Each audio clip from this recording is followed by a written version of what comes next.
Good morning, everyone. Can you all hear me okay? Thumbs up. Yes. Awesome. Thank Yep. you. Great. So I am not in my normal setup. I'm house sitting. I have this crazy arrangement taking place. So I'm happy to hear that you all are hearing me okay. Well, welcome. Welcome to Unit 3. My name is Melissa Kark. I'm one of the UX instructors here at Lambda. And so I figure I would give a little bit of an intro of who I am, what to expect for Unit 3, and how things will take place day over day. So I started here back at Lambda in March, and I have only been here, not even close to a year yet, but I have really loved this process and this journey so far, being able to mentor all of you who are switching into a UX design career path. And it's a very similar process or path that I had taken previously. So before I came to Lambda, I was actually at Verizon for close to 9 years. Basically, my entire career was there. And when I was at Verizon, I actually started working in the retail stores. I didn't start off in UX design. I went to school for finance. Realized finance wasn't really my passion, so ended up working in the retail stores, managing retail sales representatives, selling devices. So if you ever walked into a wireless store, I was the one trying to sell you a smartphone or an iPhone. And then from there, the best thing about being in a corporate location is that I was able to move internally. So decided that I wanted to move out of retail, went into marketing for 2 years. Wasn't, again, really my passion until I discovered UX design through a friend who was a product manager. And I learned about all the creativity and problem solving that took place. I had also been taking classes on the side to understand UX design. And so when there was an opportunity that opened up in a UX design role, I had applied for it, try to leverage a lot of my transferable skill sets, having worked with customers, having understood the business perspective of things, and ultimately within the last few years worked in UX design for Verizon's wireless devices and for their broadband services related to Fios, so for any of you over in the East Coast. And then as far as where I'm located, I'm in Jersey City, so if any of you are ever in New Jersey or in New York, feel free to let me know so that we can meet. So I am on the Eastern time zone. And aside from that, that's pretty much me. You'll learn a bit more as we go throughout the process. But Unit 3 is really going to be based primarily on UI design, which I know we focused a lot on discovery and research the last couple of weeks. So now we'll finally get to start designing, which is really, really exciting. So I will bring your attention over to Training Kit to lay out what that's going to look like. And for someone who asked what is the name of that song? It's called Good Night Boogie. I'm going to butcher this last piece, but this is who I was just playing. So if we take a look at Training Kit and we scroll down to Design and Practice, no, not that guy. Let's see. All right. So you just completed your unit 2 build. We're now in Unit 3. So for this sprint, we'll be focusing on an intro to design theory.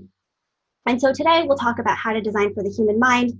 And then throughout the rest of the week, we'll talk about more of these foundational principles, like how to use color, how to understand it, typography. Some of you, was checking out your wireframes. Some of you were using a typographic scale. Some of you weren't. For some of you who are like, what the heck is a typographic scale? That's okay. We'll go over that to make sure that your designs feel really cohesive. And then we'll wrap up with intro to visual hierarchy. So we'll focus on things like scale, balance, contrast, how to make your designs or your mock-ups more aesthetically pleasing. Now, everything for this week will be available. So the lesson that I have prepared is all copy and pasted into Training Kit so that you can follow along. Or if you have any questions when you are working through your assignment, you can reference everything that's here. And then if you click on project, we'll also have the assignment, which I'll go over at the end of each lesson.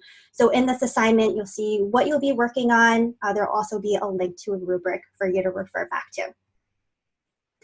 Now, for the rest of Unit 3, we'll have lessons focused on high fidelity design, being able to take your lo-fi to hi-fi. And then for the following week, we'll do more of a combination of design, but we'll also talk about collaboration and communication, because in your fourth week, you will all be working on cross-functional teams, working with developers. So we'll spend some time talking about how to collaborate with one another, how to set up your files so that way it's easily transferable over to your developers. And then we'll also talk about, how does that team collaboration take place, whether it's with a developer or with a designer. And then we'll also focus on stakeholder presentations. So one thing to note is you may notice that these feel a little empty at the moment, but I will make sure that prior to next week, everything will be filled in here so that you have access to everything. But as far as what this sprint is going to look like, all of the material will be here. All right, I said a lot. So any questions about Unit 3 that I can answer?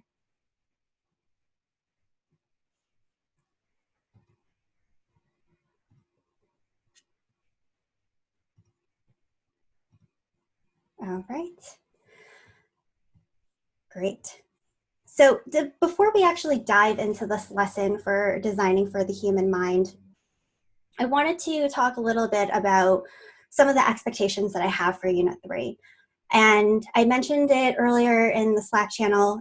The way that the lesson is going to be structured is that we'll continue to build off of our in-class challenges related to the Anchor Cinema app or website that you've all been building together or building individually. So just make sure that you have that available because we will be conducting in-class challenges related to that. And then as far as our guided project for the second half of the lesson, we'll continue building off this Flutter app that you all have been working on. And then as far as your afternoon assignments, there's going to be a slight change where previously you all were working on Newsy, but because your fourth week is going to be focused on making sure that your designs are aesthetically pleasing and following these UI principles, but also making sure that these developers are able to build this out to make it come to life, we'll focus all of our afternoon assignments on our Build Week project. So that way you'll get feedback, and that way you're not waiting towards the very end where you'll have to come up with a color palette and a type scale and everything that we've discussed about, that you'll be able to work alongside of it and be able to build upon it. Any questions with how the assignments are going to be set up?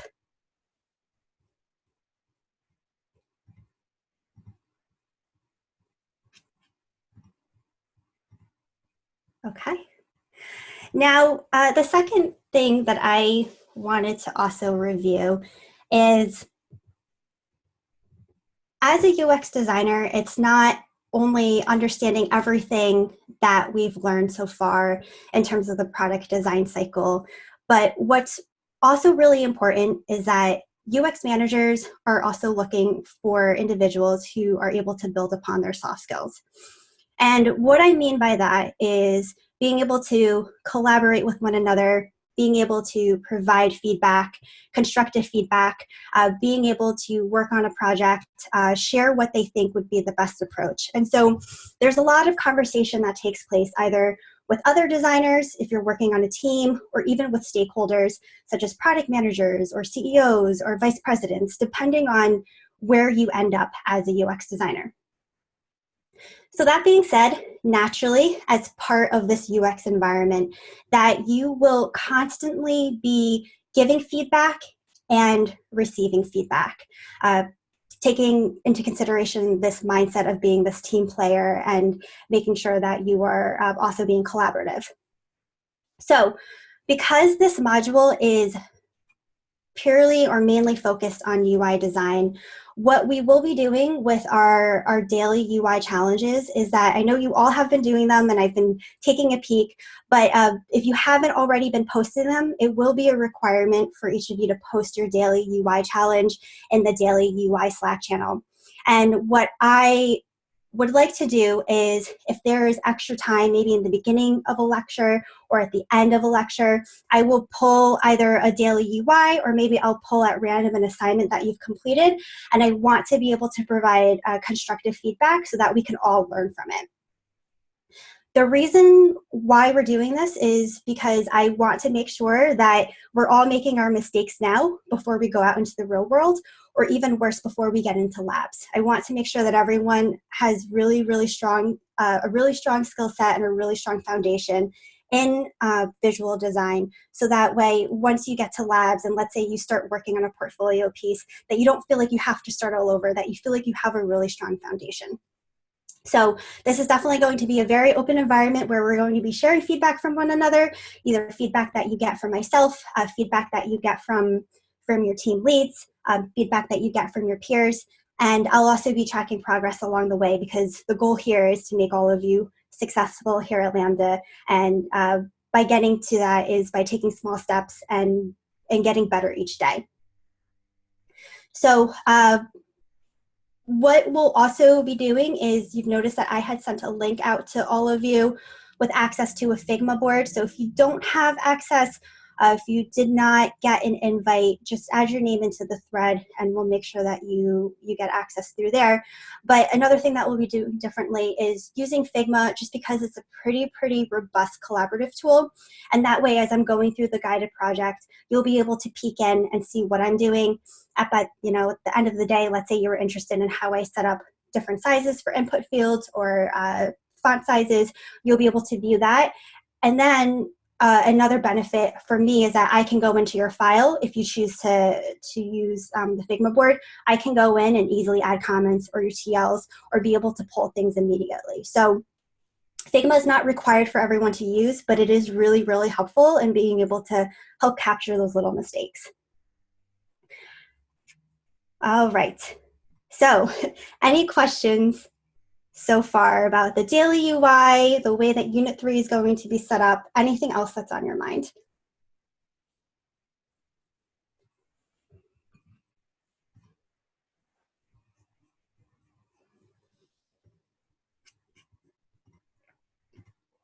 Okay, all right, that sounds good. So let's switch gears over to our lesson today.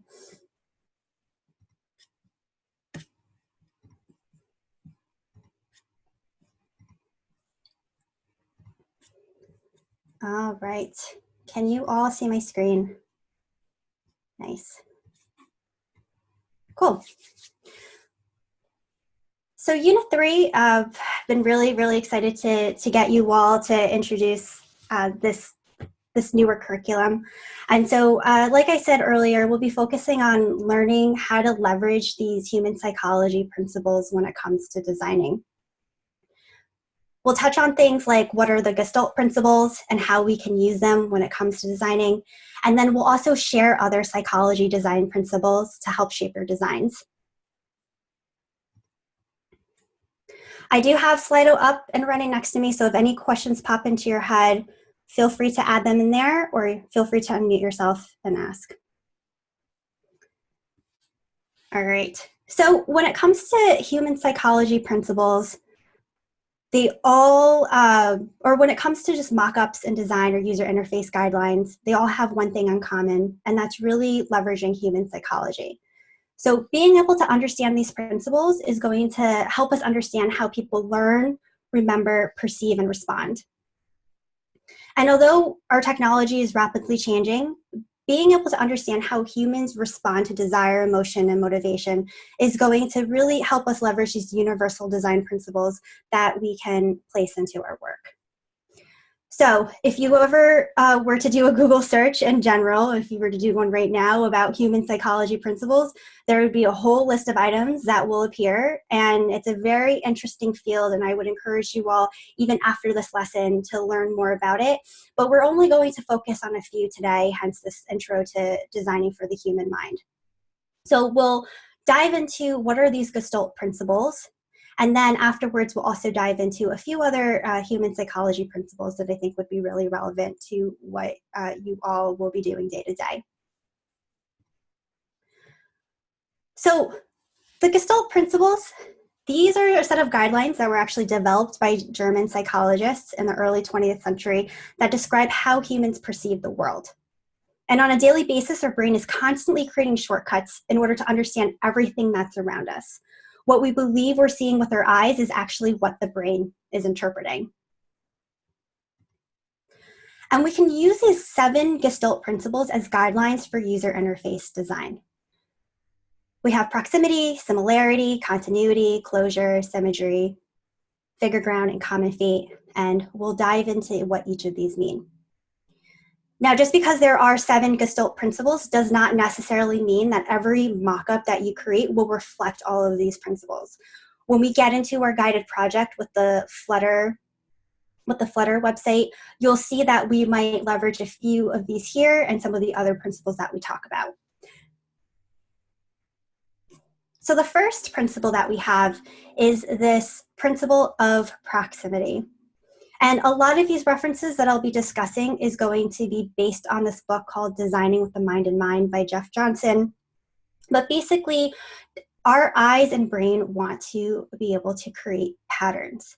And so this quote by Jeff Johnson states that the principle of proximity is that objects that are near each other appear group, while those that are farther apart do not. And if we take a look at this example on the right-hand side, visually, we actually see 2 groups of circles. On the left-hand side, we actually see the 4 columns of circles, and then on the right, we also see the 3 columns of circles. And this is also distinguished by the colors that we're using. So we have gray on the left-hand side and red on the right, but also the spacing that is used to separate the 2. So when it comes to designing, the principle of proximity is really important in terms of how we're laying out our designs. For example, we can visually group elements and information together simply by placing them together. This allows us to move away from using separators like lines and boxes, which can clutter an interface with too many details. And if we don't take proximity into account and our designs are poorly spaced, then users will have trouble perceiving them as related, therefore making our software harder to use, remember, and interpret. So being able to follow the proximity principle is going to dramatically improve the usability of our designs. All right, what questions do we have about the principle of proximity?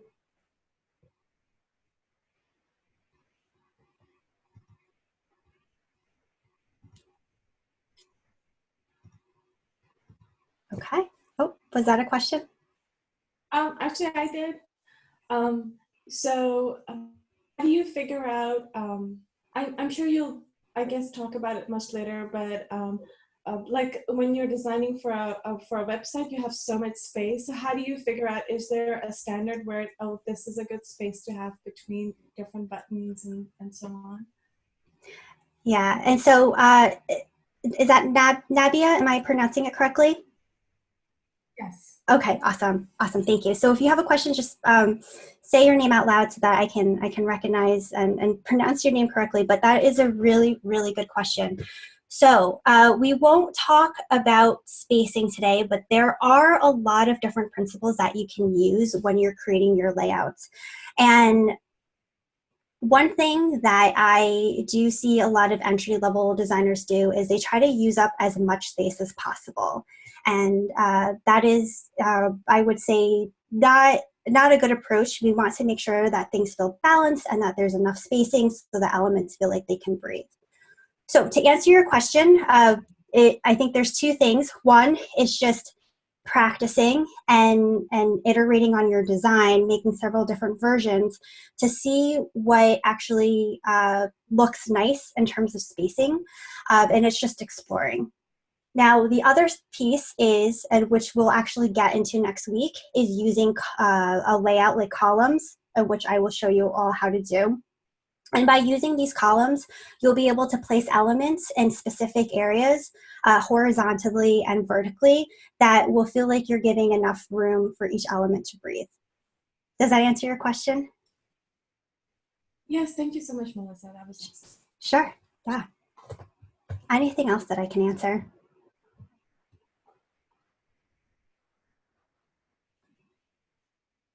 Great. All right. So this next principle is this idea of the principle of similarity. And basically this states that objects that look similar appear grouped, all other things being equal. By taking a look at this image on the right-hand side, we see that the bordered circles are perceived as a group, whereas the filled-in circles are also perceived as their own individual group. And the way that we can apply this in real life when it comes to our mockups is that it's really relevant to designing forms, designing controls.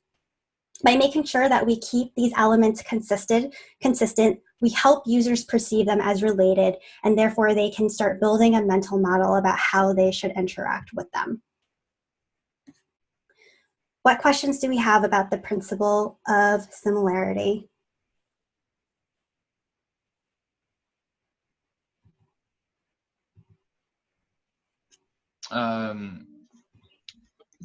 By objects, you mean the circles that we see here on the screen, right?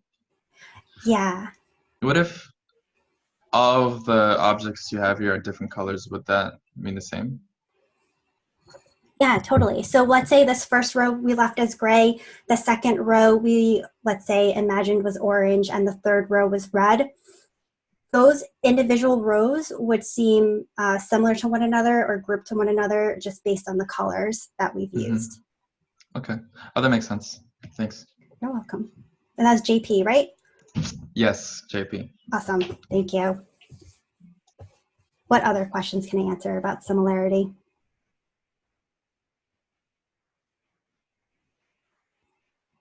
All right. So moving on, this idea of continuity. Now, the first two principles that we just went over is going to cover our tendency to organize elements into groups, but we have other principles that describe how we solve ambiguity or missing data so we can perceive whole objects. This idea of this continuity principle states that our visual perception is biased to perceive continuous forms rather than disconnected segments. And if we take a look at this image on the right-hand side, we see continuity in play. So to us, or at least, when I'm looking at this, we see the blue and red lines crossing, and we don't actually perceive them as four distinct lines, or several blue or several red V's. Instead, we are perceiving this as if the lines are all connected underneath that circle. So essentially, elements that are arranged on a line or curve are perceived to be more related than elements not on the line or curve. Once the eye begins to follow something, it will continue traveling in that direction until it encounters another object. A good example is a line with an arrow at the end of it. Another example that we can visualize are sliders. So sliders is also a really good example of this idea of continuity. All right, what questions do we have about the principle of continuity? I'm just curious. You know how it says it goes through the circle, right? I would think it actually would go around because then it's not really showing the line, maybe. That's interesting. Yeah. It would go around and then make the line. I don't know. It's interesting. Yeah. So I think with these human psychology principles, what we visually see could all be different from one another, but these are just general outlines that they gathered. But I could definitely see how you're visualizing that. Yeah. Awesome. Thank you. Sure. Anything else that I can answer related to continuity? Yeah, I've got a question about this. Sorry, my name's Joshua, whatever you prefer. But yeah, I am really interested by this concept because it definitely makes sense that like you could use this to control where a person views or like follows information. Is that just kind of the main purpose of the principle of continuity, is just trying to guide the user's eye, or are there other uses for it? Essentially, it's the first point that you pointed out, Josh. So an example that I can also that I've seen in the past is Amazon, and yeah. So an example of continuity here is you can see I'm reading a lot about typefaces and grids, but this idea of continuity where they create this line of all of these books from this left-hand side to the right-hand side. That would be another example of continuity. Okay, interesting. Thanks. Sure. Thanks, Josh. Gabe here. So the Instagram feed would be considered like they're using continuity for that, or it's just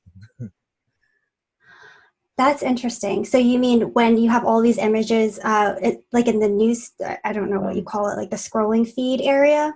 yeah, like the infinite scroll. Yeah. Kind of deal. Yeah, I could see in a way, yes, because you're following that pattern or that line, and that would follow along this idea of continuity. All right, thank you. Sure. Cool. All right. So moving on to this next principle is principle of closure.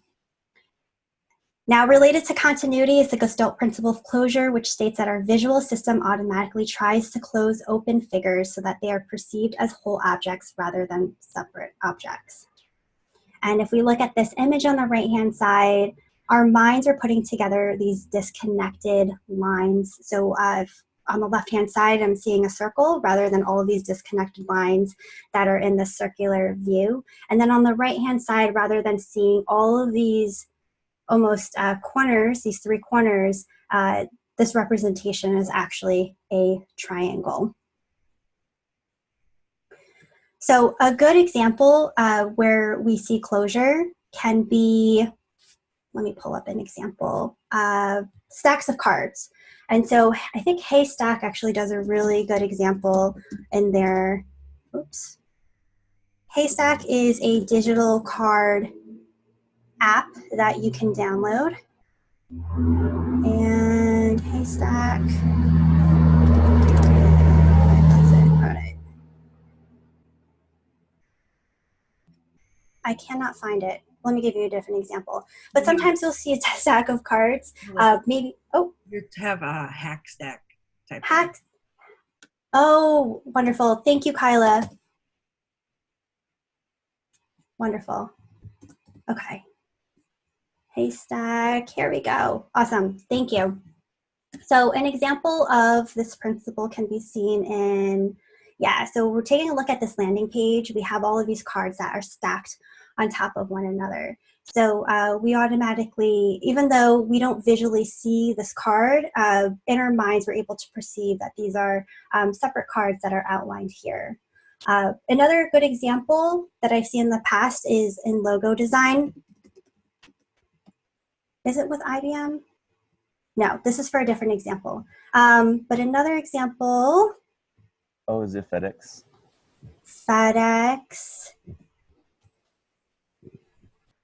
FedEx, I would say, would probably be, let's see.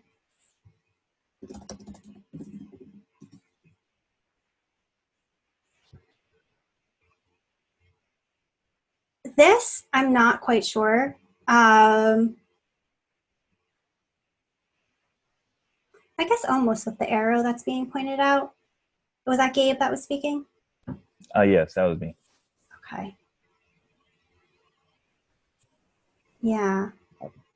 In a way, I feel like this is more of thinking about how to use negative space, but I could understand how that would also be perceived as one of the principles that we were just discussing. But I have a better example for the logo design. How about the WWF? WWF? Yes, the wildlife something. Yeah. Yeah, exactly. Yep. Like even though we have all this negative space or white space and it's not tied or actually closed, we're still able to visualize this as the shape of the panda. And that was Ivan? Ivan. Ivan, cool. Thanks, Ivan. Awesome. This is great. So as part of your assignment, I believe you'll be pulling examples. So you're already ahead of the game here. Awesome. Great. Any questions on the idea or principle of closure?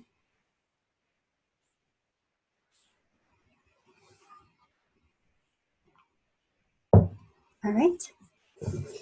Now, this next principle is the principle of symmetry, and it states that we tend to parse complex scenes in a way that reduces complexity. The data in our visual field usually has more than one possible interpretation, but our vision automatically organizes and interprets the data so as to simplify it and give it symmetry. And if we take a look at this example on the right-hand side, we see that we have these two overlapping diamonds. And if we continue to take a look at the rest of the information that's shown here, we're not seeing it as if there were two touching corner bricks or a pinch waist octagon with a square in its center. That's because in our minds, being able to see that first image is going to provide a simpler explanation for the shape, other than being able to interpret it the other alternative ways that we see on the three images on the right-hand side. So a good example of this is if you've ever created or drawn a 3D cube on paper, then you're already familiar with symmetry in action. So in design, we'll frequently use symmetry to represent 3D objects on a 2D plane. Any questions on symmetry?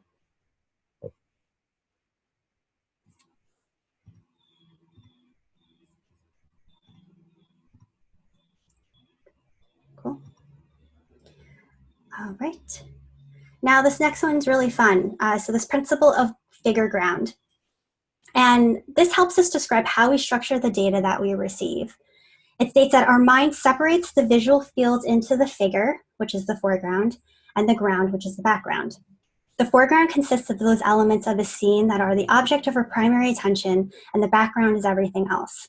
The figure ground principle also specifies that the visual system's parsing of scenes into figure and ground is influenced by characteristics of the scene. An example of this is this illustration taken from the Dutch artist M.C. Escher, who is really famous for using this technique as these images kind of change and shift as our attention shifts from in terms of how we view the illustration. So a real life example in terms of how we can use figure ground in UI design is sometimes we'll see drop shadows that are used in buttons, or maybe we'll have a modal that appears on a screen. Or another good example is, I was taking a look at Stripe's website. They have the buttons, which would be the foreground. We have the background that's blue. That would be the background itself. We also have figure ground coming into play here with all of these images that are in our foreground. And as we continue through, again, the use of these drop shadows as well brings these elements, these two, I guess almost buttons, but these two elements into our foreground and makes it stand out against its background. What questions do we have about figure ground?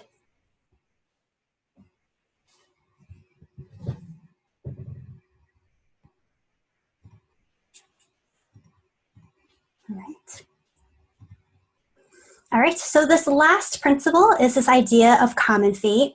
And so while the previous Gestalt principles apply to the perception of static objects, common fate focuses on movement. And so it states the common fate principle is related to the proximity and similarity principles. Like them, it affects whether we perceive objects as grouped. The common fate principle states that objects that move together are perceived as groups or related. And common fate is used frequently when it comes to designing our interfaces using animation. And as we can see on the right-hand side, we see all of these different charts moving together at the same time, which represents that, excuse me, represents that this is all related to one another. And so you'll see a lot of this used also in visualizations as well. What questions do we have about common fate?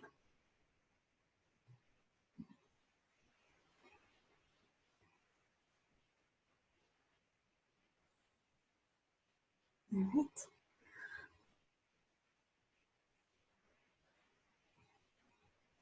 All right, so let's move on. Any questions on any of the Gestalt principles that I can review before we go into our in-class challenge?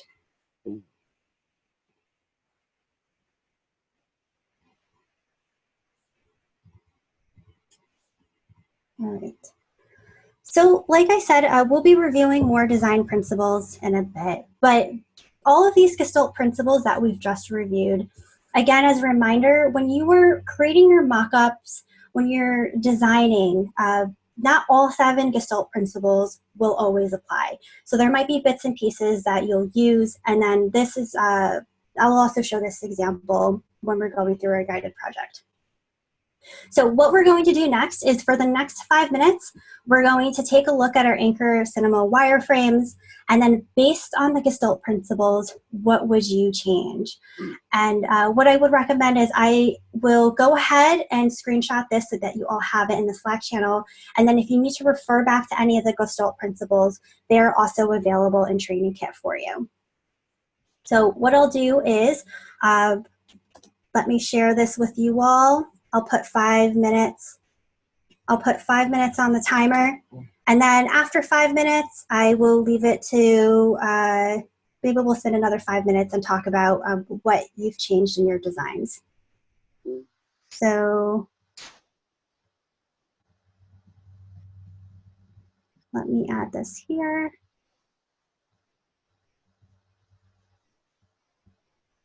Do you want us to make these changes right now, or just like make notes of what changes we would make?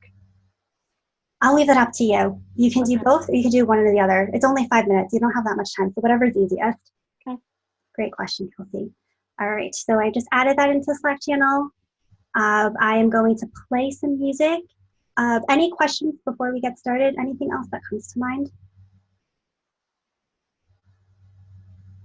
Okay, cool. All right.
Okay, I'll assume you're ready now, and that you're sitting in the way that you've chosen to sit. Allow your head to balance evenly at the top of your spine. And simply experience the present moment. If you find your attention has wandered, just bring it back. Every time you find your attention's wandered off. Now that can sound awfully abstract. Just bring it back.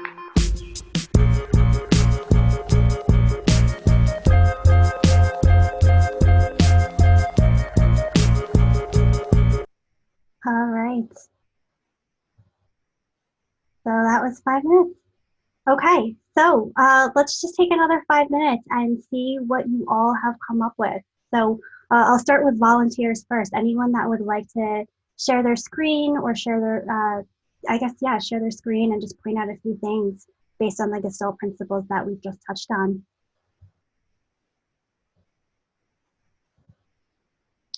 I can share. Awesome. Serena? Yeah. Okay, awesome. Thank you. So my original finalization with the QR code was an image of the movie you would see, QR code, and the option to share. So I decided to make the QR code larger and kind of like stand in front of it. So I'm using the planes, what was it called? The figure ground? Is that?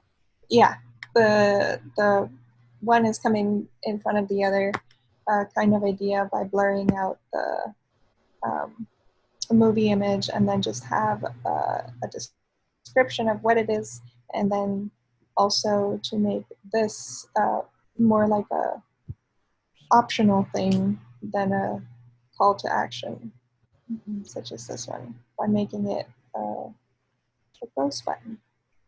Awesome. Cool. Anything else?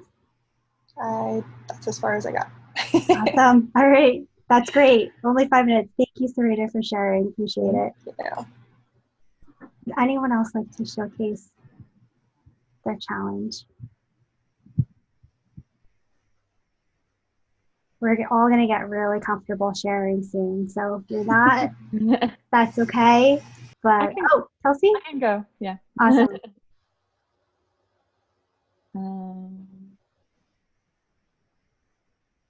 Yeah, so fairly simple design. The first one, I have those names flipped apparently. But anyway, so this is fairly simple. So I was having a hard time finding something for that.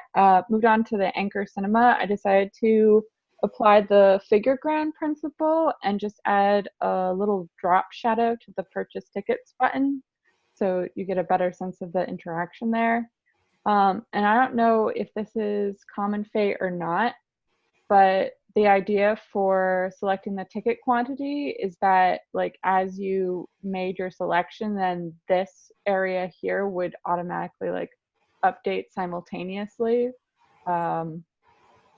with that interaction. Mm-hmm. But I don't know if that counts or not, and it was going to take me too long to animate the whole thing, but yeah. Yeah, I would say depending on how you animate it, it could. If it was one of like those stagnant views where it changed immediately to the digit, maybe not so much, but I could see, playing into the animation piece and how that would leverage the continuity. Cool. Anything else, Kelsey? That was it. Awesome. All right. Thank you. Great. So let's move on. And we'll talk about chunking. All right, so everyone should be able to see my screen. Great. Okay, so we just talked about the Gestalt principles and how some of those could apply to our design. But there's another idea called chunking, which was actually coined by this cognitive psychologist named George Miller, who basically states that there's a limit on the number of items that can be stored in short-term memory, which is this magical number 7 plus or minus 2, basically referring to 5 to 9 items. So if you ever think back to when someone's given you a verbal grocery list, and maybe it was a pretty long list, maybe some of you remembered all of it, maybe some of you didn't. I know certainly myself, short-term memory comes into play. So this whole idea of chunking is making sure that we are providing, that we're basically not overwhelming the user, that we're only giving them these certain amount of items to be able to fulfill a task. So earlier, George Miller had identified that 5 to 9 items was ideal, but later research showed the estimate was actually too high. And so the number of items that should be presented to people, these number of items that could be chunked, meaning grouping related to concepts together, this new limit showed that the number would be between 3 to 5 items.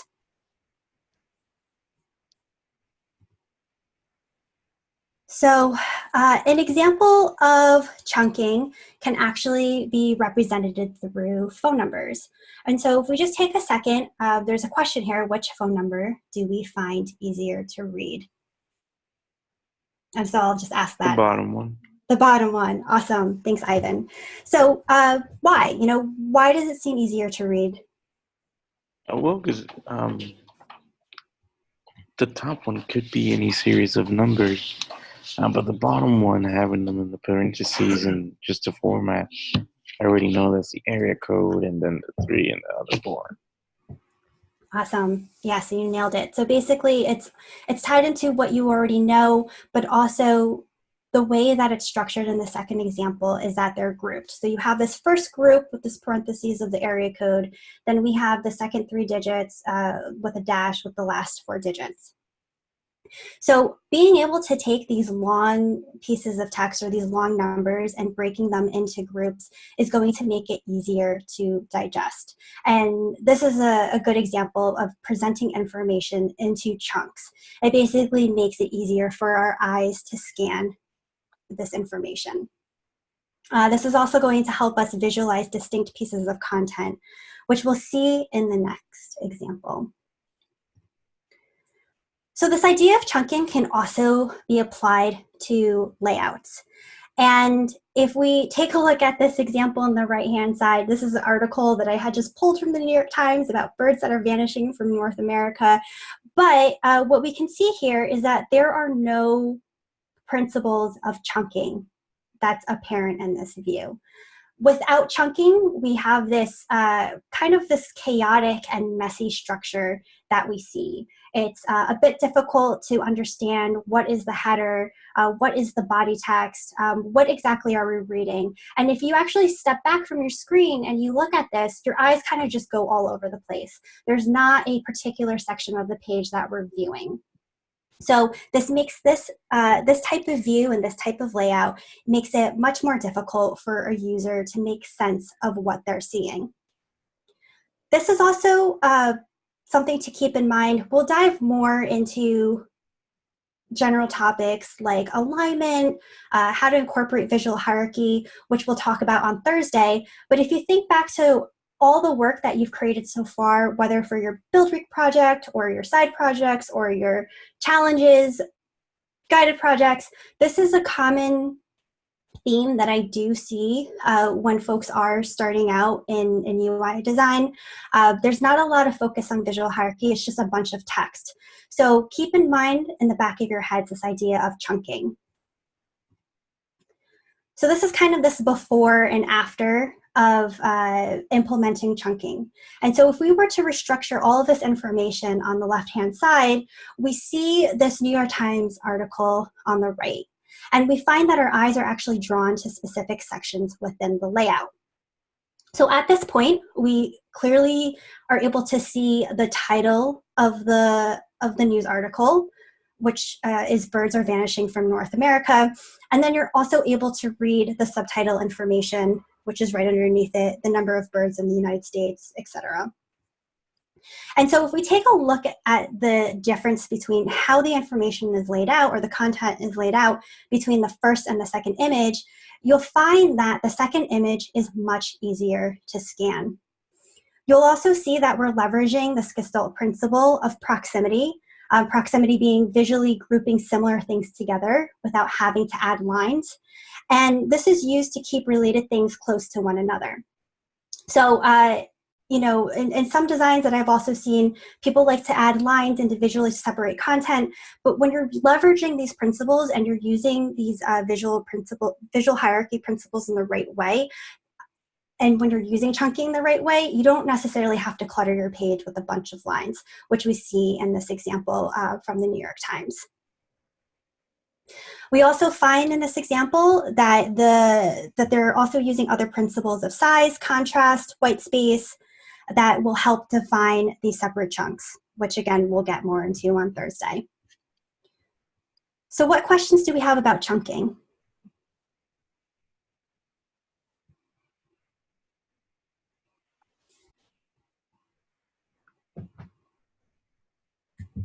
Okay, great. So let's move on to the next principle. And so before we move on to that next screen, I just want all of us to take a moment and think about the last time we were overwhelmed with too many choices.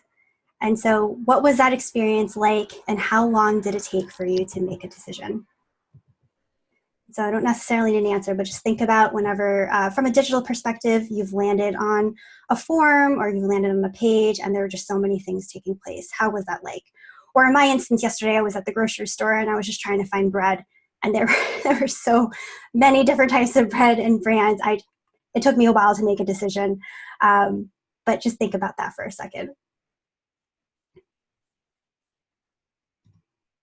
All right, so this ties into this principle of Hick's law. And Hick's law teaches us that the time it takes for us to complete a task will take longer depending on the number of choices. So back to this bread example, I had probably over 50 different SKUs of bread, and I could not make a choice.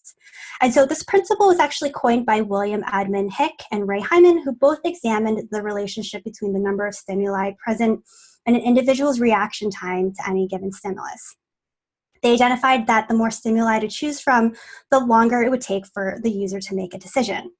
So basically, the more choices we have, the longer it'll take for us to actually take that next step to finalize our decision. And so a good example of Hick's law can actually apply to form design. So we'll take a look at these two examples. And by keeping in mind this principle of Hick's law, how would we compare the first example to the second example? What is something that someone can point out for me, the difference between the first and the second?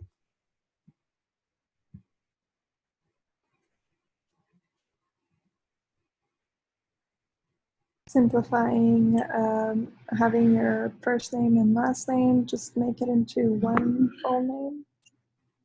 Exactly. And then selecting your plan type. Yeah.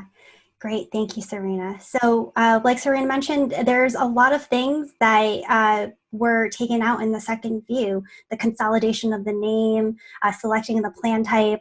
And so this is a fairly simplistic view. If you've ever visited like government sites, for example, there's so many things that could go wrong and so many options. So this is just a simple example. But by being able to apply Hick's law, we can help reduce a user's cognitive load. We can make that decision-making process easier for them. So when it comes to form design, a really, really good practice is to refrain from asking questions that are unnecessary or can be asked at a later point in time. And we want to be able to present simple tasks that make it easy for users to take action. And to go further with this example, we have asterisks that are added on, which may be unnecessary. We're asking for the individual first name, the last name, and then we're also asking for plan type. And so when you're putting together a form, you always have to think to yourself, is this something that is going to be relevant for the user at this time, and is it necessary? So a reason why we may have removed the select plan type is maybe once they've actually created their account, maybe then we can present them with the plan options, or maybe after they've used their free trial, we would then present them with the plan options. It doesn't necessarily mean that we need to add everything in the beginning. What questions do we have about Hick's law?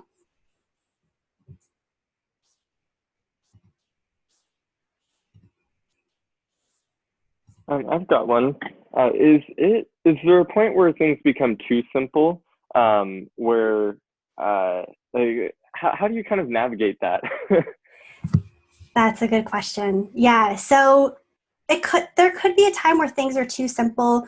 For example, I've seen that through the use of text, or also known as copy, where people will just put in the least amount of words that are not quite descriptive, or maybe they create a form and they don't have all the necessary inputs that would be required by that user. So what I would do is I would always recommend start simple. Don't feel like you have to add everything in. That comes down to prioritizing your content, figuring out what's necessary first, and then designing for it. And then just like you all have learned the last couple of weeks, being able to also test it with your users, seeing what they find useful, what they don't find useful. If there are things that you could present at a later point in time, don't add it in. So it's a constant iteration. It's constantly thinking about, what is the simplest version that I can create without making the user feel lost.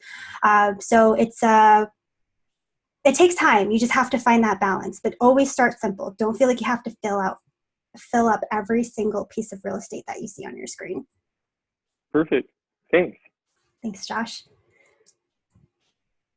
Anything else that I can answer about Hick's law?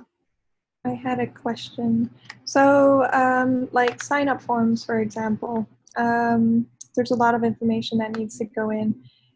In this case, would you more recommend having multiple pages, like continue to the next step, continue to the next step, versus having a little bit of a longer form? How do you maintain or keep your users' interest and attention? Mm-hmm. That's a great question. So it depends all in context to what you're trying to build. And so I've seen forms built successfully in both ways, where they have an entire section dedicated to all the forms that need to be filled out, or it needs to be spread out across different screens. So there's no wrong or right way. What I always come back to is just prioritizing what is necessary, and and it's always going to be based on context. So maybe that individual, you're trying to onboard them for the first time. Maybe you're trying to teach them how to use your product. Maybe that could be set up in several screens. Or maybe you're just trying to create an account, and maybe that could just be set up in one screen. So it's all going to come down to what that content is, and also it's going to come from your user testing as well, if people are able to navigate it through several screens or through one screen. Thank you. Sure. Anything else that I can answer related to Hick's law?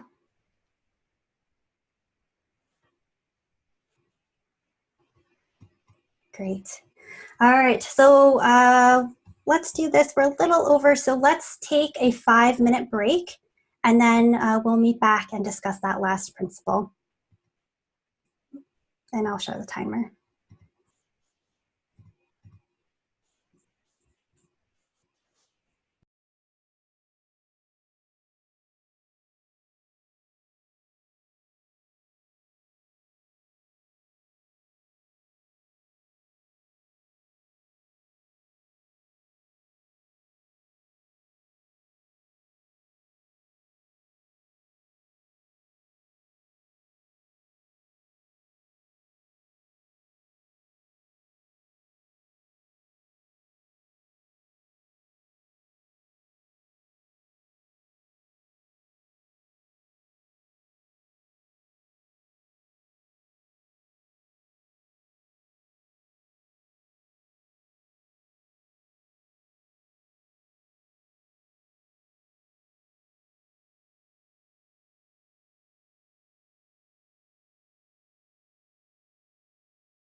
All right, welcome back.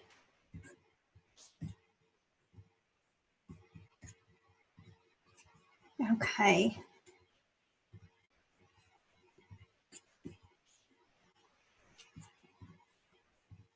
All right, we were just reviewing Hick's law, and then the final design principle that we'll take a look at is Jacob's law. So Jacob's law was actually coined by Jakob Nielsen, and this is also known as Jacob's law of internet UX. But this states that users spend most of their time on other sites.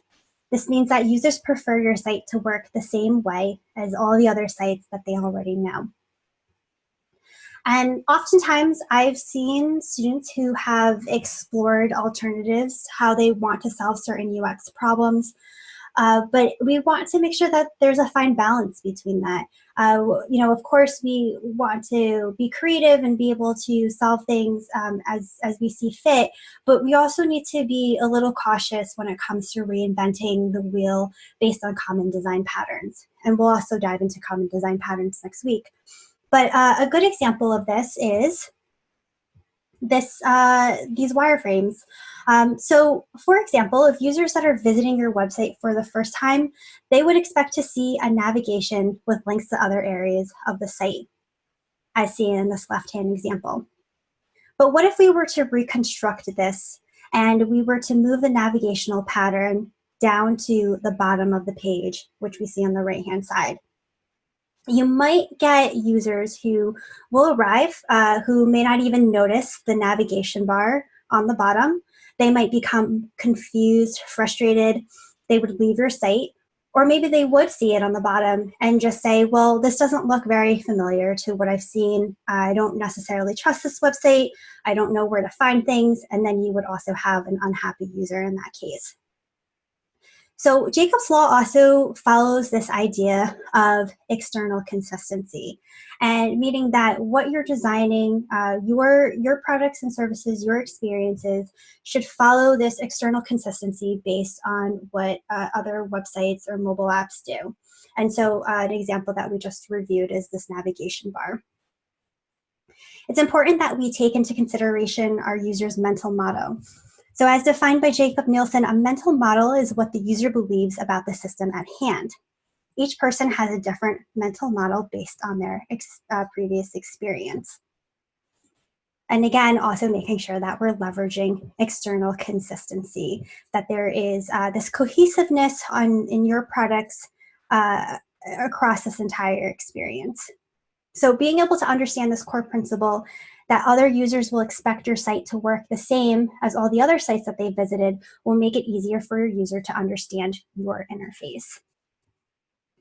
What questions do we have about Jacob's law?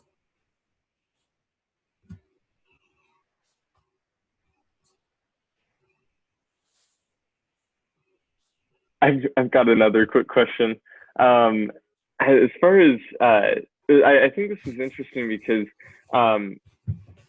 sometimes like websites are trying to compete against each other or like be better than each other, and it seems like they all just kind of even out into the same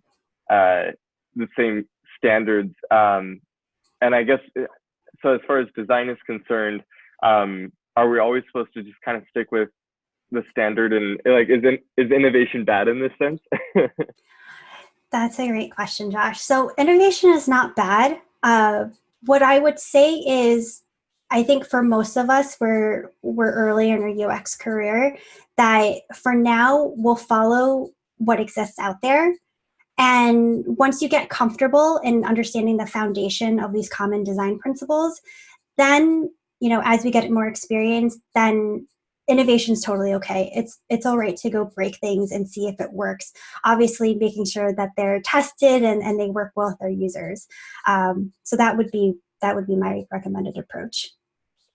Awesome, thanks. So it all just kind of ties back into usability testing, essentially. Yeah, 100% of it. Yeah. Got it. Cool. Other questions on Jacob's law?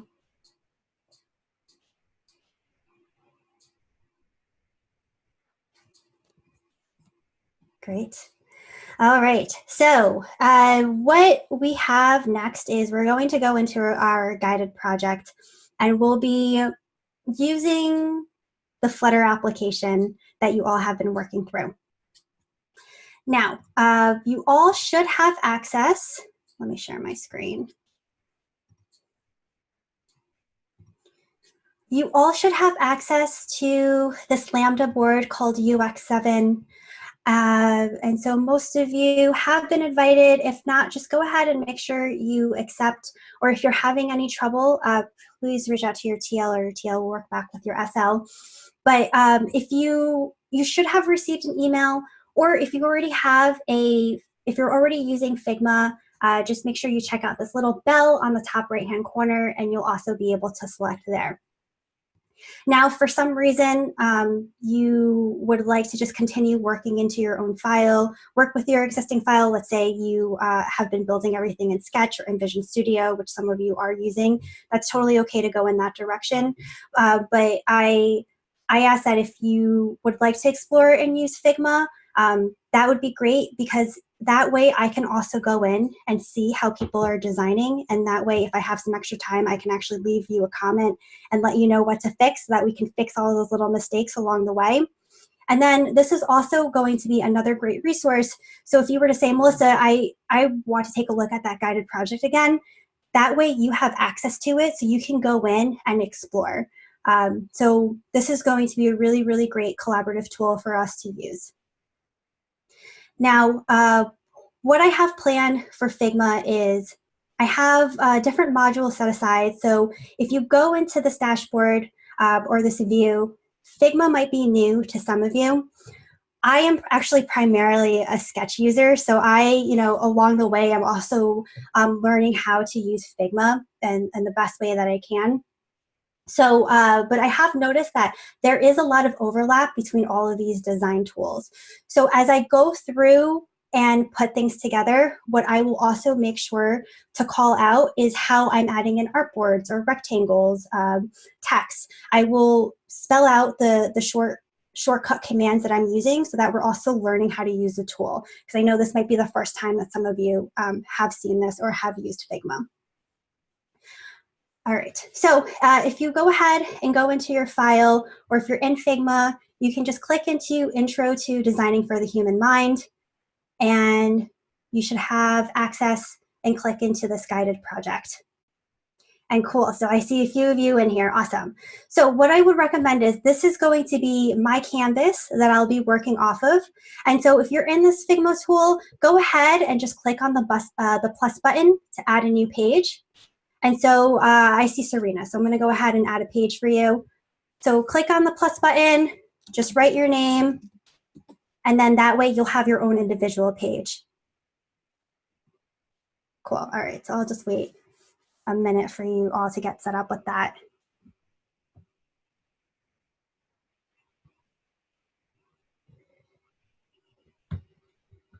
And for some of you who are using Sketch and might be interested in Figma, it's pretty cool. Within the last few months, I've seen more and more design companies who are looking for both Sketch and Figma experience. So I would say, whenever you have the time, explore, check out other tools. It doesn't hurt. Okay, so let me just make sure I'm all set here. Mine's still loading, so. Oh, yours is still loading? Pretty slow, yeah. All right, we'll hang tight. And if you need to catch up, everything will be in there for you to view. Are you also using Figma as well, Ivan? I am. Cool, okay. All right, I still need to get up. Still need to get set up here. Do you have a recommendation as to how I can split my screen with two projects, or just pull them apart? How does that work? With two projects? Yeah, so I have your guided project, and then I have like my own little practice folder or practice project board. Are you able to do like a split screen and follow along?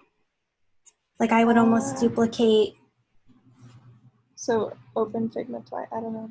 Yeah, open Figma twice? You could open Figma twice. And so here, I have my Lambda account, but like if I were to go into here, I can actually switch into my personal account. Okay. And then you could work off of that. Does that work? Yeah, let's see if I, yes. Cool. Thank you. Yeah, sure. So yeah, some of you may want to go ahead and do that. That way you can see both. All right. Ivan, how are you looking? Are you loaded? It's still like the blue line is finished, but it's not loaded yet. Okay. So we'll do this. I'll go ahead and get started, but Ivan, feel free to chime in and say, Melissa, I got stuck here, or anyone else, and then we'll go back to it. Sounds good? Okay, awesome. All right. So what we're going to do is we are going to create a sign-up form for the Flutter project that we have all been using, keeping in mind these design principles that we've all just touched on. So we have our empty canvas here. So a little quick tutorial on Figma, very similar to other design tools. Here's your canvas. Here are all the options that you can use in terms of being able to add shapes, pen tools, text. A lot of what I'll be doing is leveraging shortcuts, and so I will speak out loud what they are. But what's also helpful, if you're new to Figma or maybe you're not familiar with this, but if you click on the question mark on the bottom right-hand corner where it says Help and Resources, there's something called Keyboard Shortcuts. You just click on that guy, and this will actually show you how to use shortcuts for most things that you'll be using when it comes to creating your mockup. This is really, really helpful because part of what I also want to introduce in Unit 3 is not only being able to build upon your UI skill set, but also being able to work smarter and more efficiently. And that is what will happen a lot when you're working in UX design roles. You just have to make sure that you're able to work quickly. So we'll talk a lot about what that entails. Okay. Give me 1 second.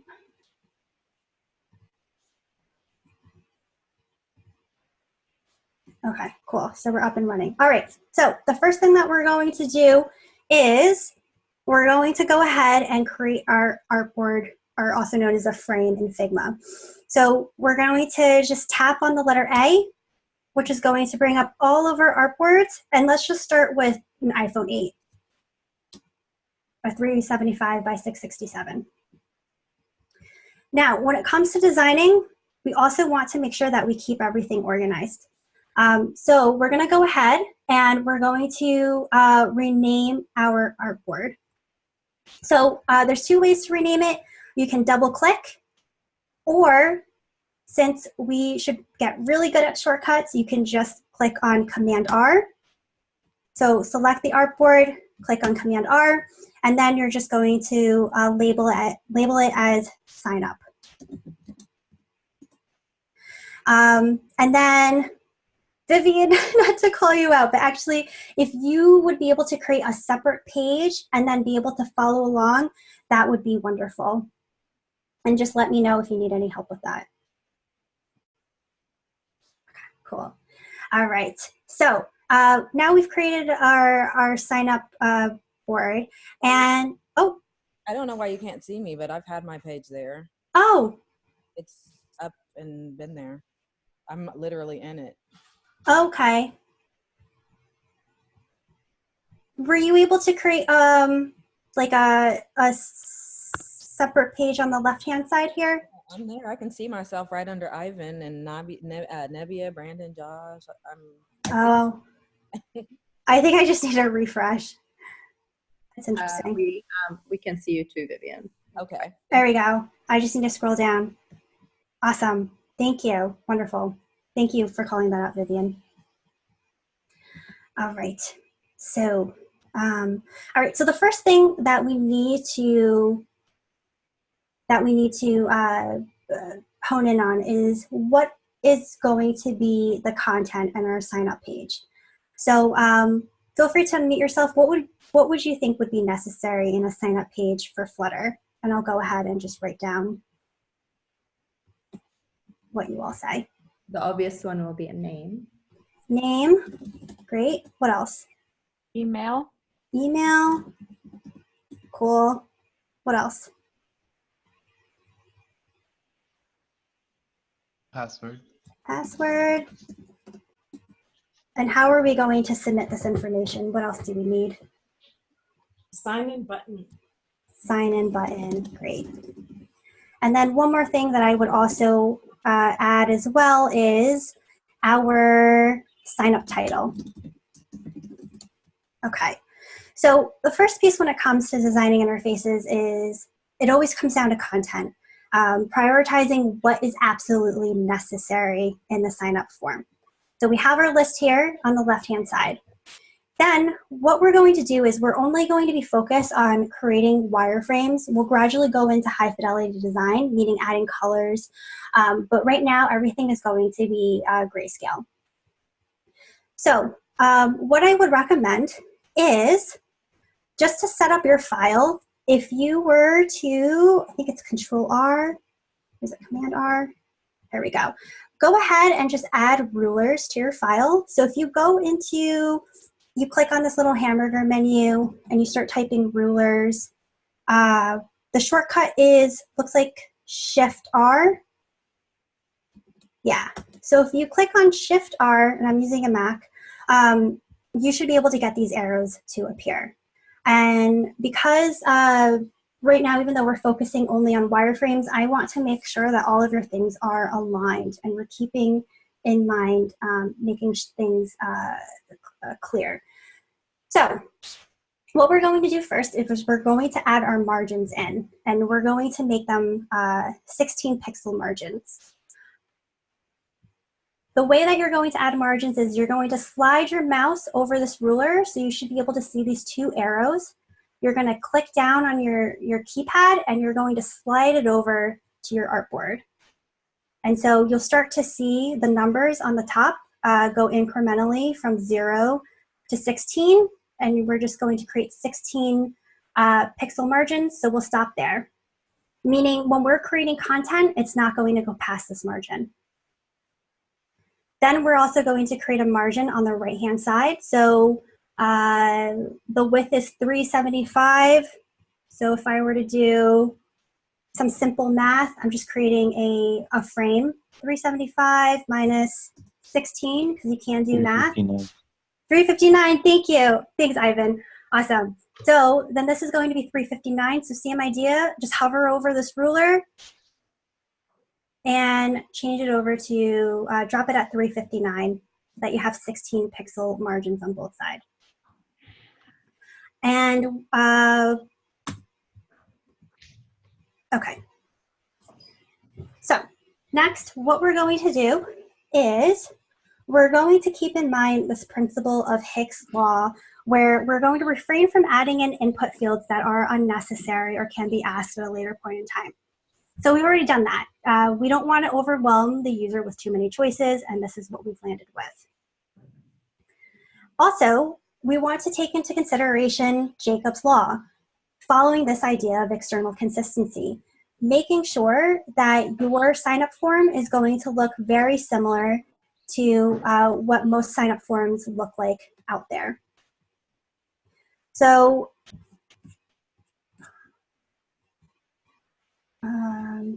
sorry, every time I try to unmute, it messes with my screen. Okay, cool.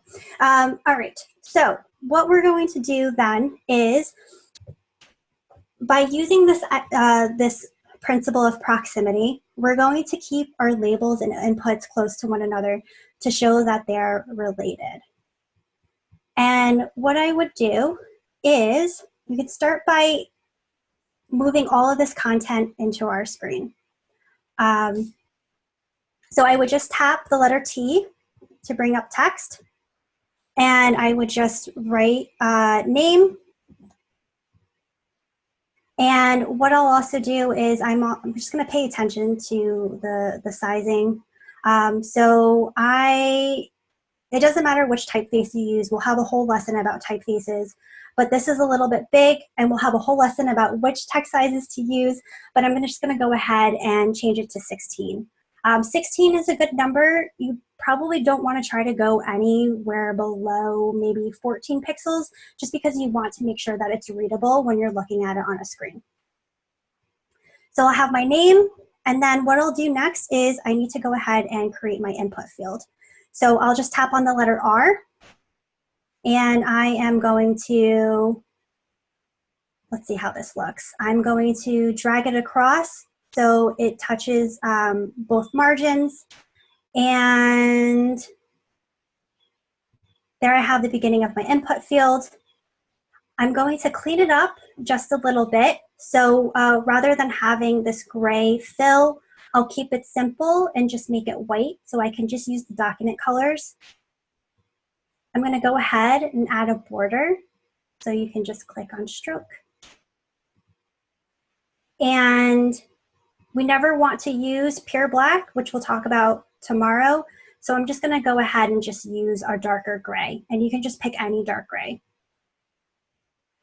And then we're getting a little bit more into aesthetics. So rather than having this super thick line, I'm just going to adjust the weight of it to 0.5.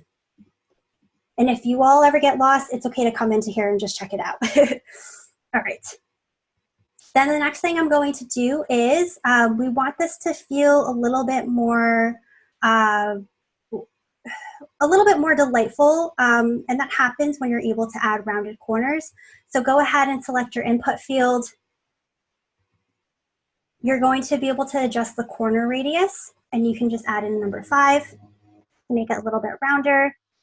And then if we take a look at the height of the input field, rule of thumb, want to keep it at least 44 pixels. That way that's enough room for your fingertips. So I'm going to go ahead and change it to 44. Then we're going to make sure everything's aligned. So I'm just going to go ahead and add the name. And so now we have our first input field, which is the name listed here. Any questions as to how I set this up? So what's the distance between name and the field? Is there? Yeah, that's a great question. So there's no rule. Over time, you'll have to play around with it to see how it's going to look. Like you'll have to step back and see depending on how many elements you have. But right now, if I were to select the input field and just hover over the name, let's just keep it at 10 for now.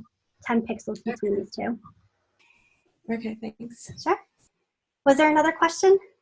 Oh, I had the exact same question. Cool. We're going to be moving a lot, but yeah, right now, you can just keep it to 10 between. Cool. Thanks. Sure. All right. So, let's see. So here we can definitely see the place, the title and the input field. We're leveraging this idea of the proximity principle by keeping this close together so that it seems related. Now, if I were to just duplicate this as an example, you don't have to do this, but if we were to all of a sudden put the name all the way up here and the input field down here, if somebody were to view this page, they wouldn't necessarily think that it's related. They could, but it might take some time. So there's a really big difference in how this is being displayed. So let me just put this actually as my bad example. Okay. All right. So we are going to want to do the same for the others. So there's a couple of ways where we can duplicate this information. We can click on name, we can hold down shift and click on the input field. And then when we hold down option, we can drag it. But because we're really focused on working fast and efficient, we are able to create components, which I won't talk about today. We'll talk about later this week, but it's basically being able to create symbols. But for today, we'll do it the manual way. So once you've dragged that down, and let's just say we'll keep it at the distance. Let's keep it at 20. Then you can go ahead and edit and add in the email. And then you'll do the same for the rest. Go ahead, select both elements, hold down option, drag until you see 20.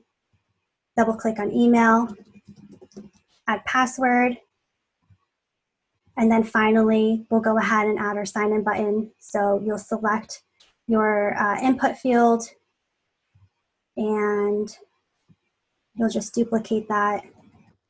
And let's keep it at, let's just try 50 for now. Okay. All right. So far we should have all of our inputs, and we should have the start of our submit button.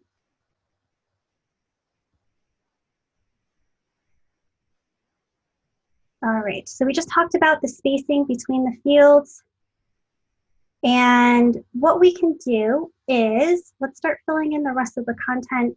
So we'll have our sign up title, so you can go ahead and just tap T, and we can just label this Flutter.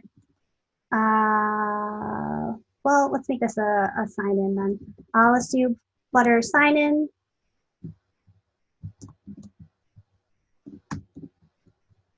And we can just make this a little bit bigger. So little tip here, if you actually click, once you've selected the text field and you've clicked into this box, if you hold down Shift and you click the up or down arrow, I believe it goes in increments of 10.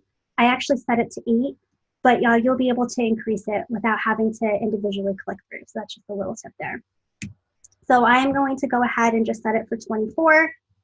And we want to make sure that everything's aligned. So I would just click on this guy.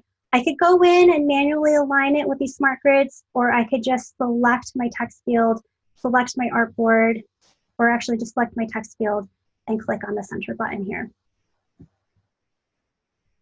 All right, how is everyone doing so far? Any questions?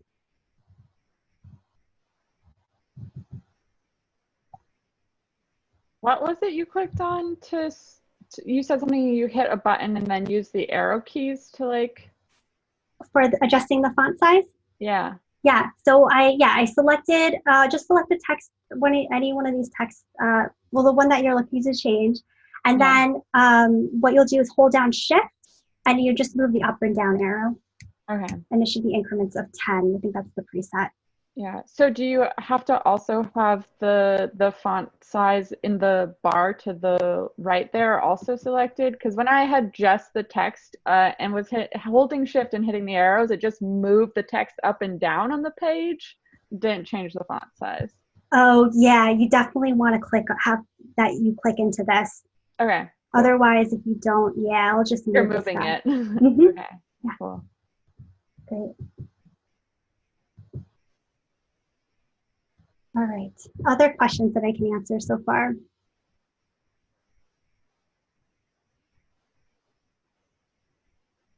All right. So what we can do is we can continue building off of this sign-in button. So we'll go ahead and we'll tap T, and we can just write submit. We'll keep it consistent with the font size here. So we were using 16. We could just use 16 here. Again, this is no hard or fast rules. This is just based on like what I've used in the past. And then you want to make sure that your submit button is centered. So you just click submit, hold down Shift, and also click on the button or the rectangle, and you can just center it using this guy. Okay. All right, so now that that's added in, now that we kind of already have the foundation here, we'll start exploring more of these principles that we talked about. So because these are all very similar to one another, we're really invoking this principle of similarity, showcasing that these are related as one group. And so if we were to treat these differently, here's like a really awful example, we would really mess with this concept of similarity. For example, if we were to make this bold, or if we were to like really extend out the input field, and let's go ahead and change this to email, this would not be invoking that idea of similarity. So we want to make sure that our designs are consistent. Now, we could also leverage this idea of symmetry by being able to break this first name or this name into first name and last name by placing fields next to one another. So a way that we can invoke similarity is if we were to change this to first name, and if we were to just divide this into half, so I'm just going to do 343 divided by 2. And then if we were to duplicate this over, we would have our last name. And these are actually touching and pretty close to one another. So maybe I will give that about a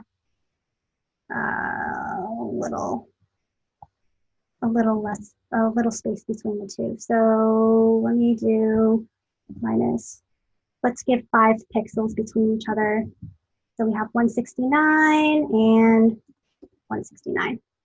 And we could probably add a little bit more space. Let's do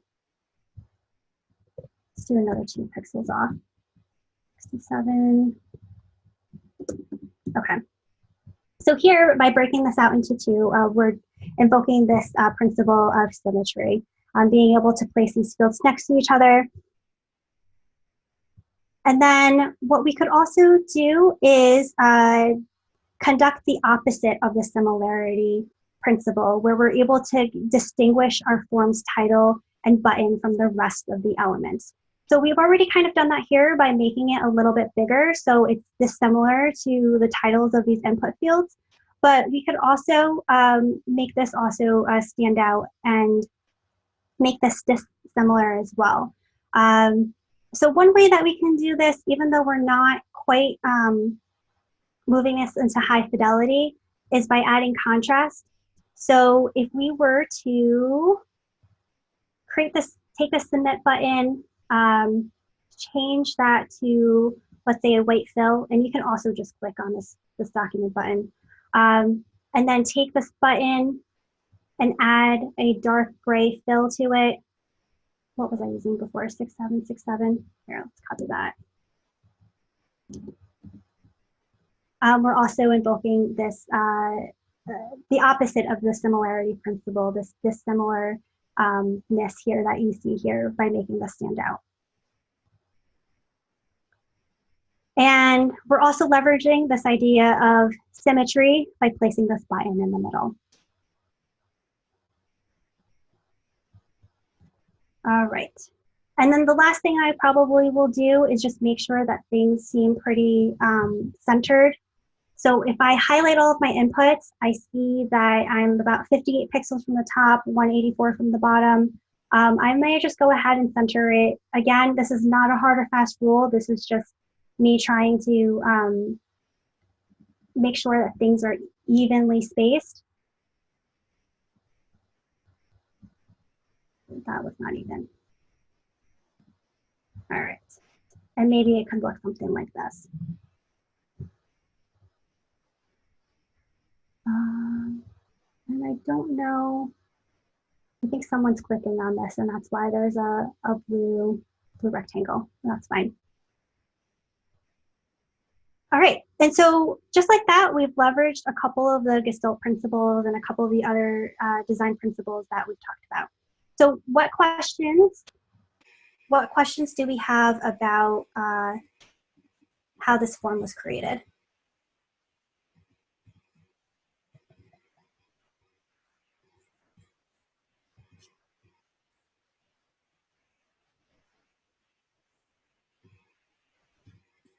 All right. So would anyone like to showcase their work? You can speak out loud and I can just view your board.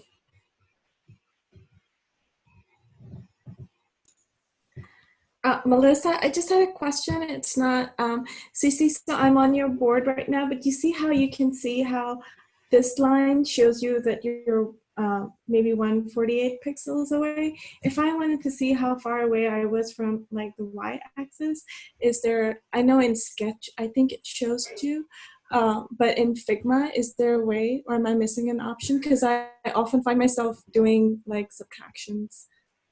Yeah, that's a good question. So I am not familiar of a way at all to be able to measure from the margin itself. Yeah.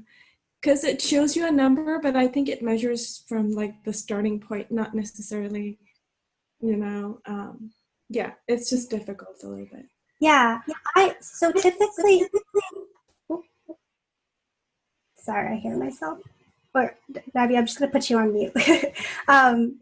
So normally what I'll do is I won't actually count from here. I'll always start from the edge of the artboard.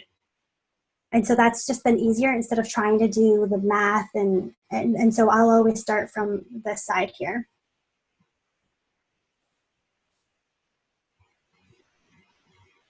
Okay. All right, so I am just going to peek in and see how everyone is doing on their boards. Wonderful. Cool. Awesome. All right. Pretty much all is good. Okay, awesome. Great job, everyone. All right, so let's move on. So that is the guided project. I'm going to go ahead and erase this because I don't want to keep that there because it is a poor reference. And let's look at the assignment for today. So your assignment is in Training Kit. If you go into Training Kit, click on Intro to Designing for the Human Mind, click on Project, and you'll click on this link, and we'll have the assignment details and the rubric. So for Unit 3, you'll continue to use your Build Week project as part of your afternoon assignments. Review your Build Week wireframes based on the human psychology principles you learned today. Make iterations to your wireframes. Remember, your iteration should be in a wireframe format. Take a screenshot or share a link. So if you're using something like Figma, feel free to just add your link instead. And I think that might actually be better, so that way we can actually go in and see how it's set up. And you're going to post the before and after and add it to a Google Doc. Then you're going to write how the new iteration of the wireframes is designed to support the human mind. And I believe this was shared with you all in the past, this writing guide, just to make sure that, you know, whatever you're writing is written well and it's clear. And then as a stretch goal, you're going to review your Newsy wireframes and make iterations based on the human psychology principles that you've learned today. And then a question that you may all have is, let's say you have built multiple screens and you're wondering if you have to do all of them. You do not have to do all of them. You can just pick out one user flow at minimum and make iterations to it. Now, because this is your project that you'll be all working on for your 4th week and that you will get it built out, obviously the more that you can do, the better, so there's less work once you get closer to that 4th sprint. And then we have our rubric. So, you know, at minimum, strive for 2. 2 is good.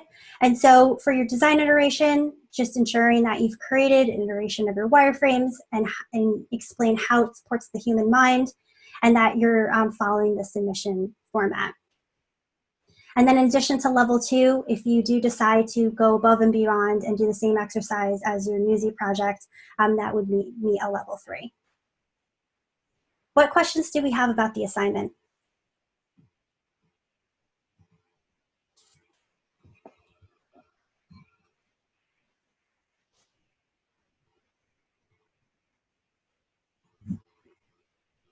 All right.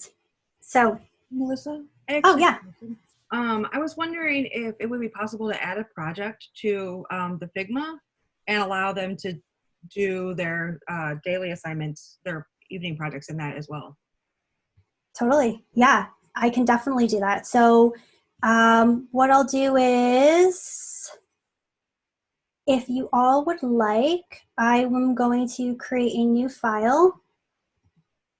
And let me just make sure I have the right naming convention listed. So this could be module 1, sprint 9, unit 3, intro to designing for the human mind.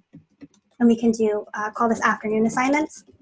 And if you'd like to go in and just add a page and do this here, that would work. And you could just share the link and copy and paste it into your Google Doc. And that's totally cool.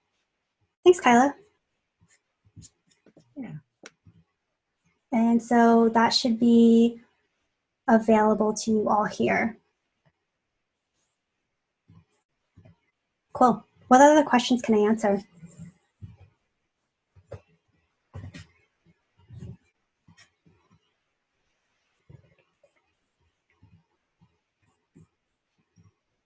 All right. We're going to do this. I like to do a roundtable by group. And then because we have extra time, I'm going to grab a random daily UI and provide feedback so that we can all get better at our visual design skill sets. Okay, so beginning with Ash's group, any questions from that team? No, not at the moment though. But there are a few, like I get stuck designing in Figma. I try the Google solutions, but maybe if I have a bunch of them lined up, maybe I'll ask you and you can show me around those. Yeah, so what I would recommend is just post, I think you all have a UX 7 help channel. Is that right, Kyla? Okay, cool. Post it there and then I will, yeah, I will try my best to answer them. And then that way everyone's also able to see because, you know, I'm also still learning Figma too, so I'll learn with you. Okay, cool, great. Thank you so much. Sure. Anything else from Ash's team?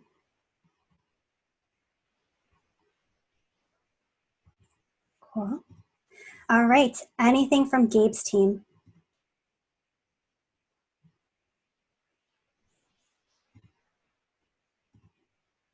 All right, awesome. All right, so I am going to switch gears and I'm going to pull a daily UI.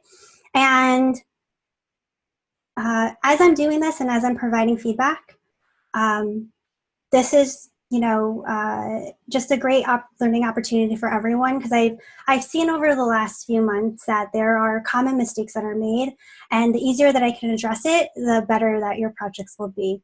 And so what I like to do is I'll pull a daily UI, and I like to ask 2 questions before I actually provide my critique.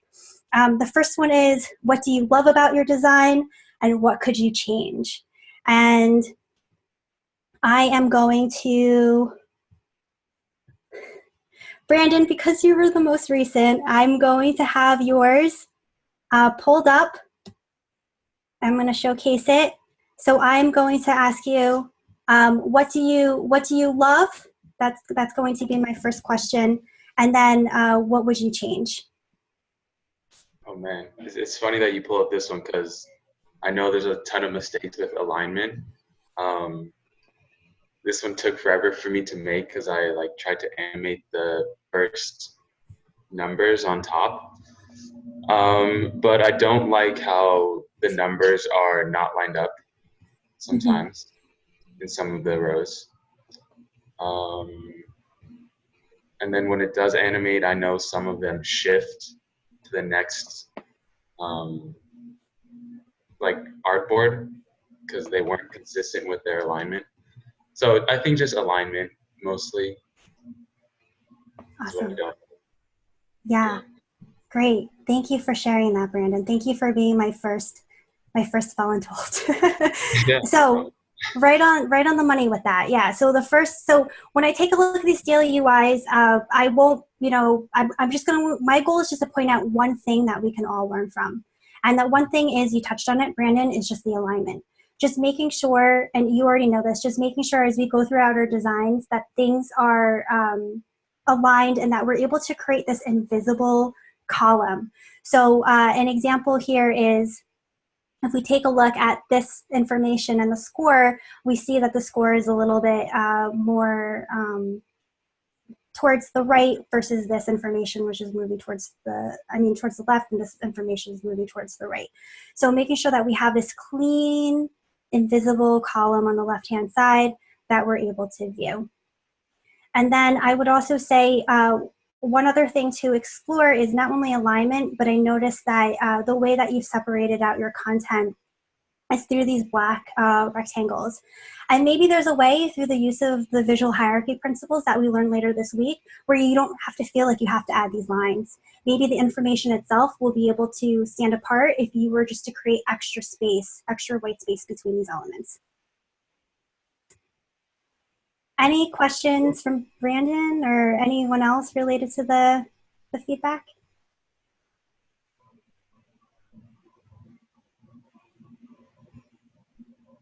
All right.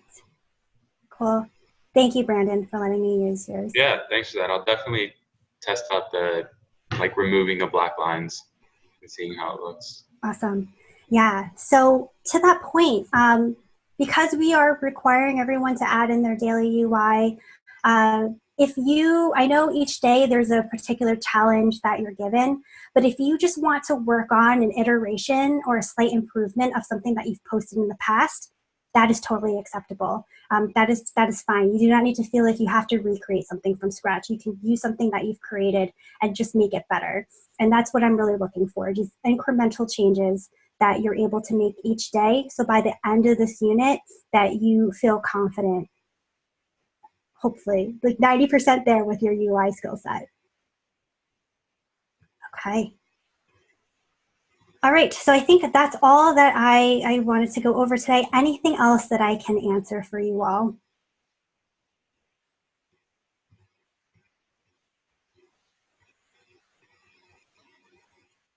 All right. So last thing I'll mention is I do review all of your feedback each day in your assignments because I like to be kept in the loop on how everyone's doing. So any feedback that you have, feel free to add it in, share it with your TL so that they can share it with me.